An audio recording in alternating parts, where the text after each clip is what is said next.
कृष्ण हरी मंडळी, मी मनीषा तुमचं एकदा स्वागत करते आपल्या मराठी ब्लॉगमध्ये, ज्याचं नाव आहे माय लिकीज ब्लॉग. तर आज आहे संडे आणि संडे असल्यामुळे आज मेसला आपल्या सुट्टी आहे. म्हणजे सकाळी डबे चालू होते पण संध्याकाळी सगळेच मेस ऑफ ठेवतात.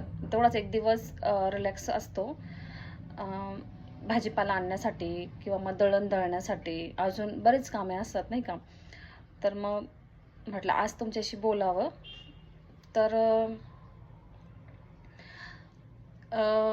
मला असं सांगायचं होतं की मी मेस सोडून अजून काय करते, म्हणजे अजून काय काम करते. तुम्ही जे बघता आपल्या व्हिडिओमध्ये की चला आता माझं आवरलं, मी चालले, चला आता मी निघाली, मी घरी आले. तर मी काय करते अजून, तर मी मेस सोडून अजून काय काय करते तुम्ही ह्या ब्लॉगमध्ये बघा, म्हणजे तुम्हाला समजेल. तर मैत्रिणींनो, जर आपण आपल्या घराची परिस्थिती सुधारायची असेल किंवा एकदम लोअर क्लास फॅमिलीमध्ये आपण आहोत किंवा मी तरी होते, आणि ह्या लोअर क्लास फॅमिलीमधून थोडंसं होतं होईल नवऱ्याला किती, म्हणजे थोडीशी मदत केली पाहिजे असं माझं म्हणणं आहे. मग ते मुलांचे शिक्षण असो, घराचं हे असो, म्हाताऱ्या माणसाचे दवाखाने असो, खूप काही असतंय जे एकटा नवरा करू शकतो. मी म्हणत नाही करत नाही असं नाही, पण मग होता होईल तेवढी मला असं वाटतं मदत एका लेडीजने, एका घरातल्या बाई माणसाने केली पाहिजे. आपल्याला होता होईल तेवढी नवऱ्याला मदत केली पाहिजे असं वाटतं मला नाही का. ते म्हणजे त्या कोणत्या आयडिया आहे ते मी सगळं तुम्हाला पुढे पुढे आपल्या ब्लॉगमध्ये सांगणार आहे, ते शेअर करणार आहे. कारण माझ्या ह्या वयात मी जे आत्ता आहे, तर खूप साऱ्या मुलींना, खूप साऱ्या माझ्यापेक्षा वयाने कमी असलेल्या मुलींना मी मोटिवेट केलं आहे की नाही, तुम्ही पण हे करा, तुम्ही पण ते करा, तुम्ही असं घरात बसू नका असं. तर पुढे आपण बघूयाच पुढच्या व्लॉगमध्ये की अजून मी तुम्हाला काय सांगणार आहे, काय मोटिवेट करणार आहे की तुम्ही हे नाही ते करा, ते नाही ते करा, आणि होतं होईल आपल्या घराला पुढे न्या. कारण कुणाचं काही नाही गुंतलेलं आपल्या घराला पुढे न्यायला. आपणच आपल्या नवऱ्याला साथ दिली पाहिजे आणि आपल्या घराला पुढे नेलं पाहिजे किंवा आपल्या लेकरांची शिक्षण केली पाहिजे. आणि आत्ताचं एज्युकेशन तर असं झालं आहे ना की एकटा नवरा, जो लोअर क्लास फॅमिलीमध्ये जे नवरे आहेत ते एकटं नाही करू शकत शिक्षण नाही का. त्याला थोडी का होईना एक तर घराचं बॅकअप पाहिजे असतं, आणि जर बॅकअप नसेल तर एका त्याच्या होणाऱ्या बायकोनी, म्हणजे असणाऱ्या बायकोनी शिक्षण म्हणावं किंवा घर बांधायचं, जागा घ्यायची, आपल्या घराला पुढे न्यायचं आहे, तर हे एक लेडीज पण छानपैकी मॅनेज करू शकते. मी केलं आहे ते. मी मोटिवेट पण करते माझ्या सगळ्या स्टुडंटला म्हणावं किंवा माझ्यापेक्षा वयाने लहान असणाऱ्या सगळ्या मुलींना म्हणावं. तर मी तुम्हाला पुढे सांगण्याचा प्रयत्न करेल की मी ते कसं मोटिवेट करते किंवा तुम्हीही काय करताय, तुम्ही काय करायला पाहिजे. आज 2च मुले होते आणि 2 मुलांना म्हटलं तसं कसं उपवास ठेवायचं नाही का. खूप काही असतं, 10, 12, 15 असतं, तर मग सगळ्यांचं एक दिवस असं वाटतं की थोडंसं आपणही रिलॅक्स राहावं म्हणून. पण 2च मुलं होते, मग मला असं वाटतं आपल्या 2 लेकरांबरोबर ते 2 लेकरंही खातील. कोणाची ऐपत असते हॉटेलमध्ये खायचे, तर एक दिवस संडे, तर म्हणजे महिन्यातले 4 संडे मुलांना संध्याकाळी बाहेरच खावं लागतं नाही का. तर मग मला असं वाटतं नाही का, एक दिवस, आजचा एक दिवस तरी ते खातील. किंवा म्हणजे जर खूप थोडे मुलं असले तर मी त्यांना तसंही संध्याकाळचं एक राईस म्हणावं, मसाले भात म्हणावं, असं काही करून देत असते.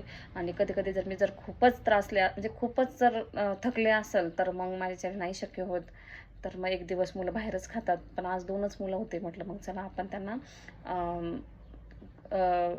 आपले जो 2 लेकरांना किंवा घरासाठी करणार ते त्यांना देऊ. मग मला असं करायचं होतं की म्हटलं एक मिसळ पाव करू, म्हणजे चपात्या लाटायचं काही टेन्शन नाही राहणार, आजच्या दिवस हातांनाही पण आराम भेटेल नाही का. म्हणून मग मी म्हटलं आज मिसळ पाव करू. तर तुम्हाला मी आज माझी मिसळ पावची रेसिपी दाखवते. तर मग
भूक लागली का? वाट बघते का माझी? भूक लागली का बबी? पिल्लू ए पिल्लू,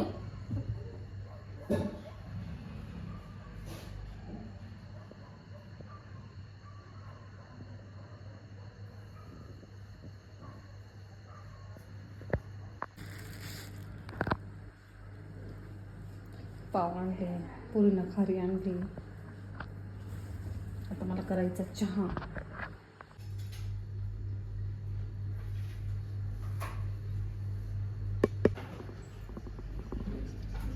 चहा ठेवलाय मी.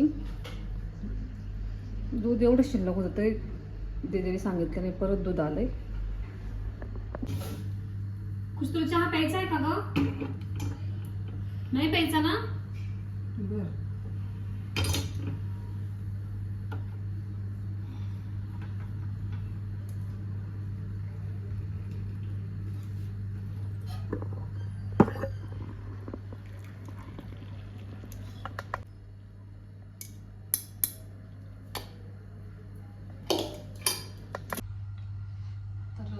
थोडंसं गप्पा मारू आपण. मी सांगितल्याप्रमाणे मी माझं शॉप आहे संगमनेरमध्ये. माझं शॉप आहे. शॉप म्हणजे आपलं लेडीज सॅलून आहे, म्हणजे ब्युटी पार्लर, जे आता गल्ली गल्ली मुळामुळात झालेले आहे. पण आपल्या शॉपला म्हणजे माझ्या कोर्सला गेले 18-19 वर्षाचा एक्सपिरियन्स आहे मला. तर ते पण काम करते. प्लस मी इथे घरी मेस पण चालवते. मेस अशा म्हणजे मेस अशी चालवते की जर तिथे काही स्लॅक सीझन आला तर मग माझं हे आणि ते काम, दोन्ही कामांमध्ये आपलं घरबीर व्यवस्थित चालू होतं. नाहीतर मग तिथेच करायचं आणि हे तिथेच करायचं, त्याच भरोशावर राहायचं. तिथे पण छान इन्कम आहे, नाही असं नाही. पण सपोज जर स्लॅक सीझन आला आणि काही म्हणजे कामच नसेल तर काय करायचं. म्हणून मग मी इथे पण म्हणजे मेस चालू केली आहे. आपली मेस बरेच 4-5 वर्षांपासून मेस चालवते मी. म्हणजे माझ्या दीदीचं सगळं शिक्षण आता 4-5 वर्षापासून मी त्याच्यावरच करते. तर थोडी धावपळ होती बरं का, पण ठीक आहे, चालूच आहे. आत्ता नाही स्ट्रगल करायचं तर मग कधी करायचं असाही प्रश्न असतो. तर मग मलाही असं वाटतं की प्रत्येक गृहिणीने स्वतःच्या पायावर उभं राहावं, काहीतरी करावं. म्हणजे घरामध्ये जी इज्जत भेटायला पाहिजे. मला तरी असं वाटतं ती काम केल्याने आणि पैसा कमवल्यानेच भेटते असं नाही बरं का. पण जे आपण आपल्या घराला सुखी ठेवायचा प्रयत्न करतो, मग साहजिकच आपल्या घराला जेव्हा सुखी ठेवता आपली पण सगळे केअर करायला लागतात, इज्जत करायला लागतात की नाही बाबा ही पण 4 पैसे कमवते बरं का, ही पण काहीतरी हातभार लावते, ही पण घराचा कानाकोपरा नीटनेटका ठेवून प्लस तेही काम करते आणि घराला हातभार लावते. तर मला सगळ्या कळकळीने अशी विनंती सगळ्या महिलांना किंवा सगळ्या माझ्यापेक्षा छोट्या मुलींना की तुम्ही आत्तापासूनच काहीतरी करा. नाहीतर मग काय लग्न झालं आहे आणि चांगल्या मोठ्या घरात दिलं आहे, कशाचीच गरज नाही. मला तरी वाटतं असं गरज नाही असं कधी कुणाला होतच नाही. कामाची गरज नाही असं मला नाही वाटत कुणाला असेल म्हणून. तर सगळ्यांनी होतं होईल तेवढा घराला हातभार लावा, काम करा. आणि अजून नवीन नवीन ट्रिक्स टेक्निक मी तुम्हाला पुढच्या व्हिडिओमध्ये देत जाईल की कसं करावं, काय करावं. चला तर मग आता आपलं थंड झाला असेल कांदा लसूण, मी त्याची पेस्ट करून घेते आणि फोडणीला घालते. एकच पातेलं आहे ना, त्याच पातेल्यात मी दूध तापवते, धुते, परत तापवते.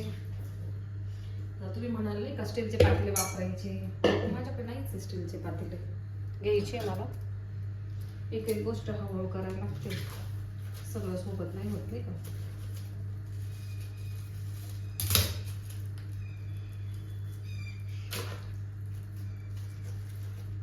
काकीला घालून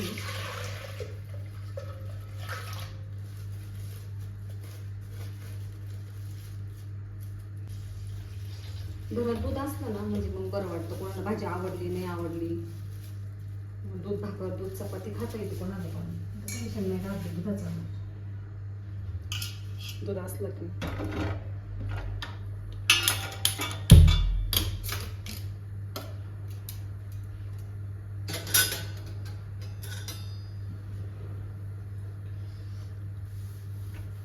आज खूप निवांत चाललंय माझं, पण रोज एवढं निवांत नसतंय.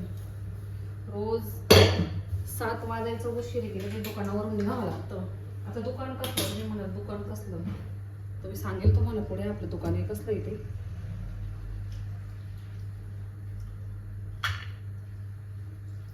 मी पण उसळ मटकी पण घेऊन आले होते. आणि आज काय आपल्या घरातले माणसं, ते 2 मुलं, थोडंसंच आहे. पाव पण मी थोडे चांगले, आमच्या आऊंना नाही चालत पाव जास्त.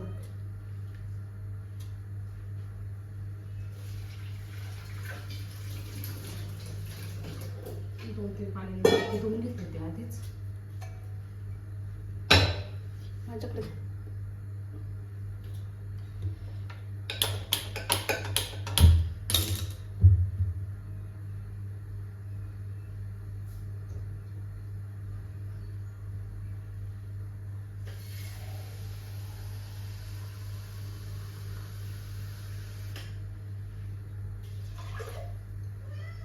हाय बबी, हे बघा बबी आली माझ्या पायाजवळ. बघ थांब थांब, तुला दूध देते मी. बबी थांब थांब थांब, म्हटलं मी तुला. बबी थांब जरा.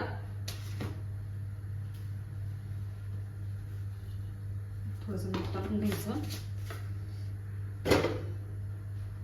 बबी सरक, बबी सरक. थांब म्हटले मी तुला.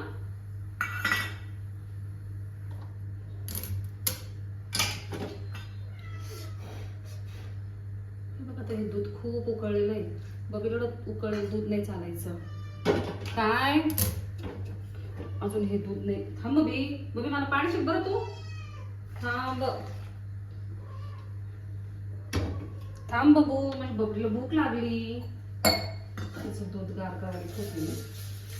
हे थांब म्हटले ना मी तुला. थांब, भूक फुटते का ग?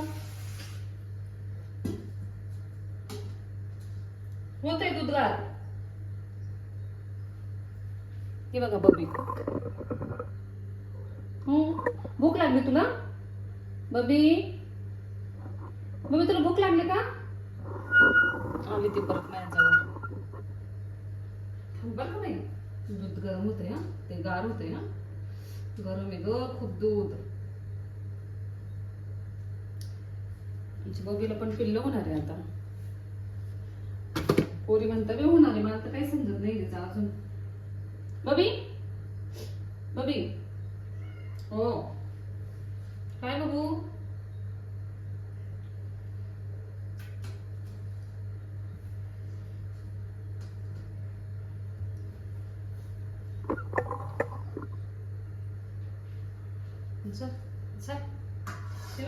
झालं दूध गार झालं झालं. आणि त्या बाई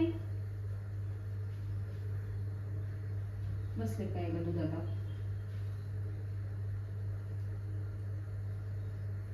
झालं तिचं कामच आवडलं.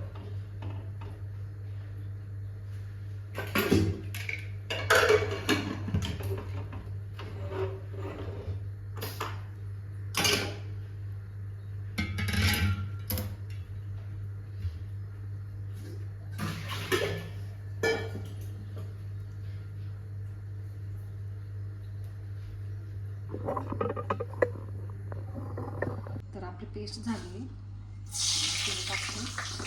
मोहरी आणि हे बघू शकता मसाले, जगभरातले सगळे मसाले घेतले. स्पेसिफिक असं एकच मसाला नाही घेतला.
पाणी गरम व्हायला ठेवलंय.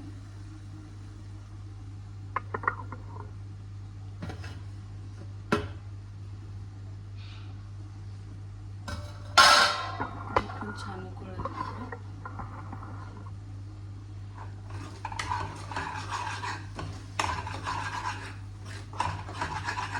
आणि किंवा मिसळ करताना जे आपण करतो किंवा गरमच पाणी वापरायचं आहे.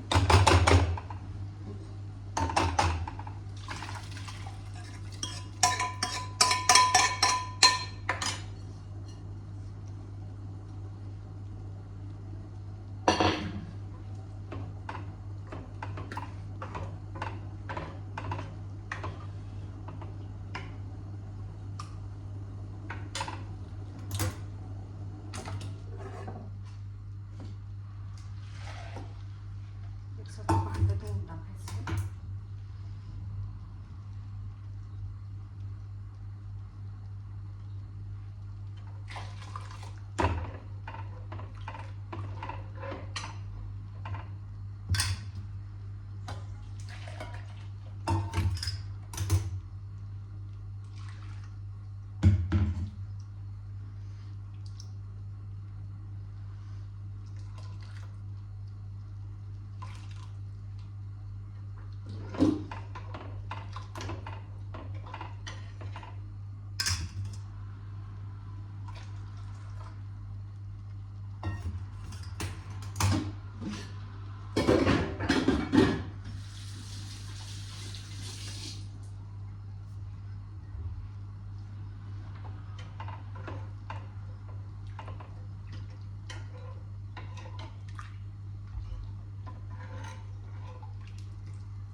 जी कढई आहे 3 लिटरची कढई आहे. म्हणजे मी जेव्हा 8-9 टिफिन असेल तेव्हा ही कढई भरून मी भाजी करते. तेव्हा ते 8-10 टिफिनला किंवा 7-8 टिफिनला तरी पुरते. पण आज कुणीच नाही आहे नाही का, 2च मुलं आहेत आणि आपल्या घरची. तर मग मी एवढी भाजी केली किंवा एवढी मिसळ केली. बघू शकता मी कोथिंबीर कापून टाकते. कोथिंबीर खूप आवडते मला. मी जर कधी बाजारात गेले कधी आणायला ना, मला जिथे जिथे चांगली कोथिंबीर दिसेल ना, मी सगळ्या जोड्या उचलून आणते. 2, 3, 4, 5 मी सगळ्या मिळून व्यवस्थित ठेवते. पण आपलं कोथिंबीर भाजी छानच दिसत नाही.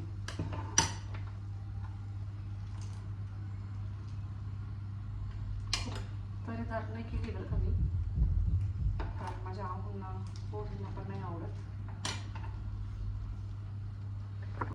तर थँक्यू सो मच, तुम्ही माझं हे ऐकून घेतलं. माझ्याकडनं जर काही चुका झाल्या असतील तर प्लीज मला एक लहान बहीण किंवा एक मोठी बहीण किंवा तुमची दिदीताई म्हणून मला माफ करा. तर सगळ्यांना रामकृष्ण हरी मंडळी.